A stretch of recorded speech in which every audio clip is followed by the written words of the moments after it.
Selamat pagi, Assalamualaikum warahmatullahi wabarakatuh. Baik, di sini perkenalkan nama saya Ignatius Perlindungan.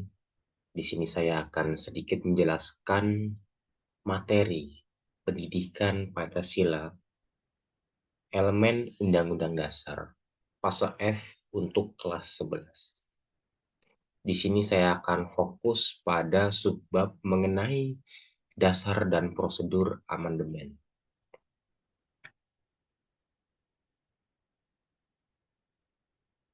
Sebagai pendahuluan, perubahan atau amandemen pada konstitusi. Dalam hal ini di Indonesia menggunakan Konstitusi Undang-Undang Dasar Negara Republik Indonesia tahun 1945 merupakan hal yang mungkin terjadi atau dapat dilakukan dengan syarat berdasarkan kaidah atau aturan yang berlaku dan harus memiliki latar belakang atau faktor pendukung yang baik, yang cocok,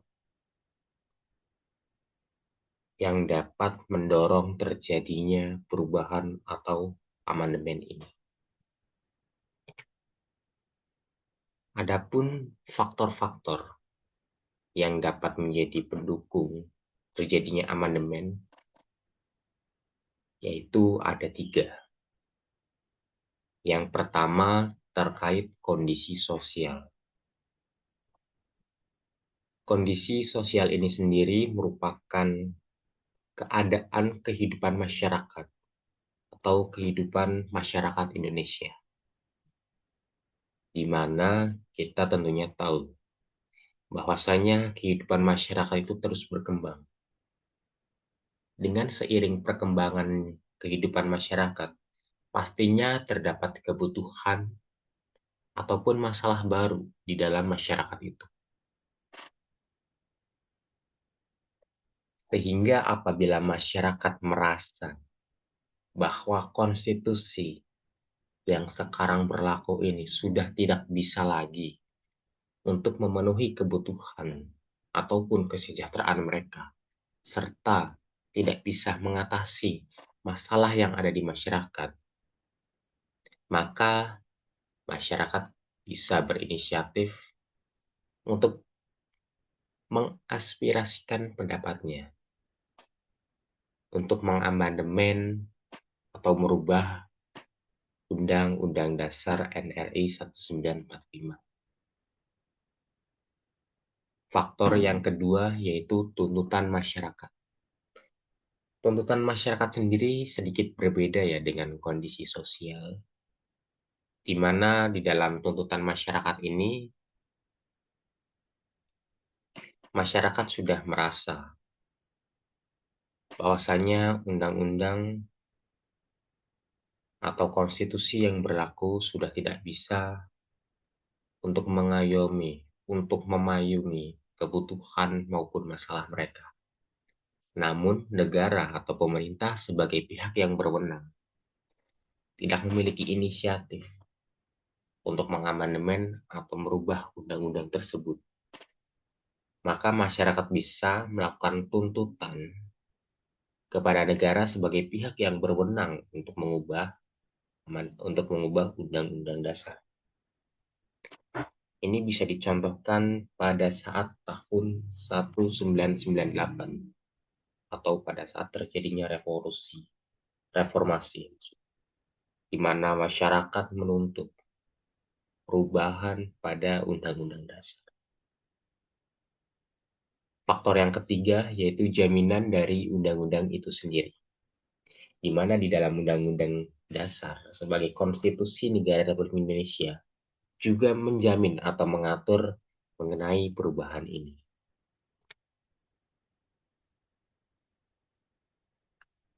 Dasar yang dijadikan sebagai perubahan atau prosedur amandemen terdapat pada pasal 37 ayat 1 sampai 5.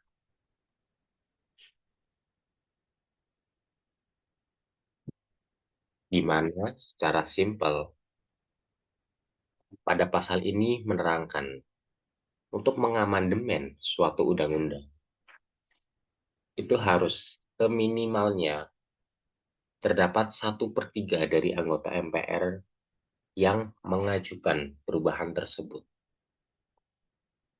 Setelah terdapat minimal 1/3 anggota MPR yang mengajukan, maka pengajuan tersebut harus ditulis sejelas-jelasnya. Entah itu latar belakangnya, siapa yang mengajukan perubahan, atau alasan kenapa pasal atau aturan ini harus dirubah. Setelah dituliskan dengan jelas, maka akan disidangkan pada sidang MPR RI yang harus dihadiri sekurang-kurangnya 2/3 dari jumlah anggota MPR RI.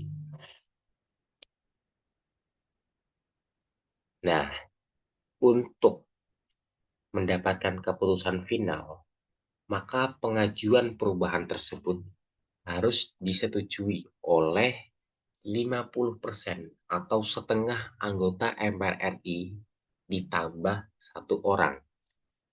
Jadi, misalnya jumlah anggota MPR RI ada 100. Maka usulan perubahan tersebut harus disetujui oleh 50 ditambah 1. Berarti harus disetujui oleh 51 anggota MPR RI. Untuk pasal terakhir sendiri, yaitu mengenai bentuk negara, yang merupakan kesatuan dan sesuai kesepakatan tidak dapat dilakukan perubahan lagi. Lalu, apa makna yang bisa diambil dari materi ini? Makna yang bisa diambil yaitu hubungan rakyat, konstitusi, dan juga pemerintah, di mana pemerintah memiliki peran sebagai pengatur, sedangkan rakyat memiliki peran sebagai yang diatur. Namun dalam hal ini, rakyat memiliki status sebagai warga negara, sehingga pemerintah tidak bisa mengatur rakyat sewenang-wenang. Karena rakyat memiliki status sebagai warga negara, maka mereka memiliki hak dan kewajiban, yang dimana hak dan kewajiban tersebut dijamin di dalam undang-undang atau konstitusi. Sehingga dalam hal ini, kedudukan rakyat merupakan tertinggi. Oleh karena itu, jika terjadi amandemen atau perubahan pada Undang-Undang Dasar, maka perlu dilakukan berdasarkan aturan. Karena perubahan ini menyangkut banyak warga negara di Indonesia.